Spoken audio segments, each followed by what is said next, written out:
Welcome to the NPTE StudyCast. My name is Rachel Barisi, and I'm a board-certified cardiopulmonary and geriatric clinical specialist. I'm also the owner of All Things Cardiopulm. My superpower is being able to break down super complex information into easy, digestible, and practical chunks. My goal is to help students crush the cardiopulm section on the NPTE by being able to understand the why and tackle any question, whether it's rote memory or case-based application. Thanks for joining me today, and let's get after it. Hello, and welcome to today's episode of the NPTE StudyCast. I am Rachel Barisi from All Things Cardiopulm, and today we're going to be talking about the mechanics of breathing. So let's jump right in. We're going to hit some key concepts, go through some definitions, hit anatomy a little bit, but really we're going to concentrate on how we actually breathe. So we're going to be talking about the mechanics of breathing and how we go about that. So the first thing I want to tackle is just this concept of ventilation versus respiration. Those two words are commonly used synonymously, and they're not. They're different. So with ventilation, it's the actual mechanical process of breathing. It's the moving air in and out of the lungs from the atmosphere into the lungs. It is just the movement of air. Respiration, on the other hand, is the process of gas exchange at the cellular level. So when we're talking about respiration, we're talking about gas exchange at the alveoli. When we're talking about ventilation, we're literally talking about moving air from the outside world into the lungs. So today we're going to be really concentrating on ventilation. The first key concept is understanding that the movement of air from the atmosphere into our lungs occurs due to pressure gradients. As a matter of fact, pressure gradients is one of the number one reasons that things move in our body, period. So understanding pressure gradients is a key to understanding a ton of key concepts in cardiopulm. Pressure gradients always move from high to low. Key concept number two is that airflow is pressure gradient over resistance. So why do you care about that? Because air is going to come in based on the amount of resistance that is applied. So we have to worry about moving from high to low and be able to create that pressure gradient. But we also need to understand that there might be resistance. And two primary causes of resistance, one is at the tissue and one is at the airway. So an example of tissue resistance can be someone that has interstitial lung disease and has high fibrosis. When you have fibrosis in the lungs, you literally decrease the compliance of the lungs, which is going to create increased resistance, which means it's going to be harder to pull that air in. Same is true with resistance in the airways. When you're thinking about airway resistance, you're thinking about the size of the tube. If you have bronchoconstriction, it's going to be much harder to pull air in than if you have bronchodilation or normal resting airways. So key concept number two, ventilation, airflow moving into the lungs is going to be dependent on pressure gradient over resistance. Number three, Boyle's law. Now you may be thinking, Rachel, you tell me you were going to give me the quick and dirty for the cardiopulm test. We're talking about laws? Absolutely. So Boyle's law is a key concept. And what Boyle's law tells us is that the pressure of a gas is inversely related to its volume. So let's put that into English. That means that as the volume increases, the pressure is going to decrease. The result is the creation of a pressure gradient. And so Boyle's law is the primary concept of how ventilation even occurs in the lungs themselves. So we're going to hit some anatomy first because it's important to understand what we're dealing with to understand how we deal with it. So first, we're going to hit muscles of inhalation. Up front, first, foremost, primary, the diaphragm. The diaphragm is the primary muscle of ventilation. The diaphragm is considered a large musculotendinous dome that sits all the way up in our rib cage. It has a ton of attachment points. But what I really want you to think about is that it's divided into two halves. Now, this is important because we have a right and a left hemidiaphragm. The right is typically considered stronger because it's protected by the liver, while the left is more likely for rupture, more likely to have rupture occur. It is also innervated by the phrenic nerve. An easy way to remember this is C345, keep the diaphragm alive. What is important to understand is that each side is innervated separately. meaning if one phrenic nerve is cut, the other can still do its job. And so that's super important. And you will see this commonly with lung transplant patients. If they're a bilateral lung transplant, they lose phrenic nerve altogether. If they're a unilateral lung transplant, they'll be able to rely on one side. That phrenic nerve innervates both motor and sensory to its one side. All right, so what's the big deal about the diaphragm? Besides that, it is this giant muscle that sits all the way up in our rib cage. It is the primary driver of pressure change in the body, specifically in the thoracic and abdominal cavity, but truly it is one of the biggest drivers of pressure change in the body. This is the key to understanding how ventilation occurs and why Boyle's law is going to be pulled in. Back to anatomy, we also have external intercostals. There's 11 pairs of them. They arise from the lower borders of the ribs to the upper borders of the ribs. And basically, when they contract, they're going to pull the lower rib cage up and out and allow for chest expansion. It's like opening the trunk of a car, literally pulling the chest wall up and out, anteriorly, laterally, and superiorly. And it's innervated by the ventral ramus, T1 to 12. And of course, we have accessory muscles. We have a laundry list: SCM, scalene, serratus, pec minor major, traps, erector spinae, lats. The key is accessory muscles are meant to be accessory. They assist. So when you're taking deep breaths in, the accessory muscles may kick in to assist the rib cage to move anteriorly, superiorly, and laterally. Primarily, all the accessory muscles will hit anterior and superior motion, but it's the extra, it's not the primary.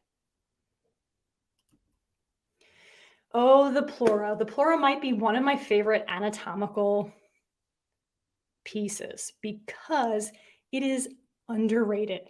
It's like the workhorse that we don't ever talk about. So diaphragm is the primary driver, but the pleura is kind of what allows everything to work. So the pleura is a serous membrane that covers each lung, and there are two layers.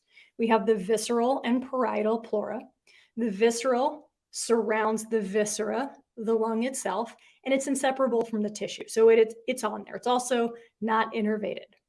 The parietal pleura, on the other hand, covers the inner surface of the chest wall, the diaphragm, the mediastinum, and even into the cervical area. This is huge because when we pull on the pleura, we're going to be able to expand lung tissue. It's the underdog here. Don't forget about the pleura because it's key in allowing for inhalation to occur, to allow lungs to expand, and it's the primary driver in impaired breathing. All right, so let's start diving into the mechanics a bit. Inhalation is always concentric. Let's say it again. Inhalation is always concentric. It is always an active movement. When we inhale, we have contraction of the diaphragm and the external intercostals. Always. It is active. It is concentric. So when the diaphragm contracts, we have to think about what it's doing, where it's moving. So normally our diaphragm sits all the way up in our rib cage.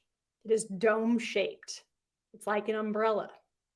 And when the diaphragm contracts, it's going to move inferiorly, which actually ends up causing an increase in volume or dimension of the thorax. Start to think back to that law now. The external intercostals, when they contract, they're literally going to pull up the trunk of the car, lift the rib cage. And this is where you hear the terms bucket handle versus pump handle. The lower chest has the most motion. You're going to have a bucket handle movement. And if you're seeing me on YouTube, you're seeing my elbows go from the side up to about 90 degrees, abduction. Kind of like a chicken wing. Okay, so think about a bucket handle being lifted up. It's going to pull the rib cage anteriorly, laterally, and posteriorly, and a little superiorly as well. The upper chest, on the other hand, is mostly an anterior superior motion based on the anatomical structure of the rib cage. We don't have much ability to move laterally. And we call this one the pump handle. So if you think old school, like water pump, that's what the pump handle comes from. I like to use a different analogy. I don't know if that's the right word, but a different visual. Think of a beer tap. We're going to use that like a pump handle. We're just going to pull up anterior and superior, again, trying to lift the rib cage. And now here's the key. The lungs can expand due to pleural attachment at the diaphragm and the chest wall. So as that diaphragm moves inferiorly and contracts, it's pulling the pleura of the lungs inferiorly. And as the external intercostals contract, it's pulling the pleura laterally, superiorly, and anteriorly to allow the lungs to expand. Now, I'm always going to ask you this question. Why do you care? Hashtag Boyle's Law. Inhalation causes an increase in volume. And we now know that when we increase volume, we decrease pressure. We decrease intrathoracic pressure within the lungs themselves. This allows air to flow from the atmosphere into the lungs because now the atmospheric pressure is higher than the pressure within our lungs. So we suck that air in, kind of like a vacuum effect. Exhalation is sort of just the opposite, but there is a little nuance in here. So I'm not just going to say it's the opposite. Exhalation during normal, quiet breathing is passive. This is a key fact. When I say quiet breathing, I mean normal breathing, resting breathing, breathing when we're not doing anything extraordinary. When we're just normally sitting, while you're listening to this podcast, maybe, if you're not exercising, exhalation in quiet breathing is passive. So what does that mean? It is a passive process because it's literally a recoil and relaxation. That's it. So we're going to have elastic recoil of the lungs, right? You pulled the pleura, think of like a rubber band, and it's going to go back. Same for the diaphragm. You pull the diaphragm down, think about pulling a rubber band down. When you let go, what's going to happen? It's going to go back up. Same is true for the external intercostals. You pull these external intercostals out on inhalation, on exhalation, you're back in. So now what's happening? When you have elastic recoil of the lungs, relaxation of the diaphragm, relaxation of the external intercostal muscles, you're going to have a decrease in chest volume, which means you're going to have an increased pressure within the lungs. So what's going to happen? Air is going to move out. It's literally going to be pushed out because the pressure inside the lungs is now higher than the pressure in the atmosphere. So let's just kind of hit quickly, and we're not going to spend too much time here, the primary muscles of active exhalation, because there are times when we're going to actively exhale. Active exhalation is controlled by the abdominals and the internal intercostals. So the abdominals provide this nice anterior support to the abdomen.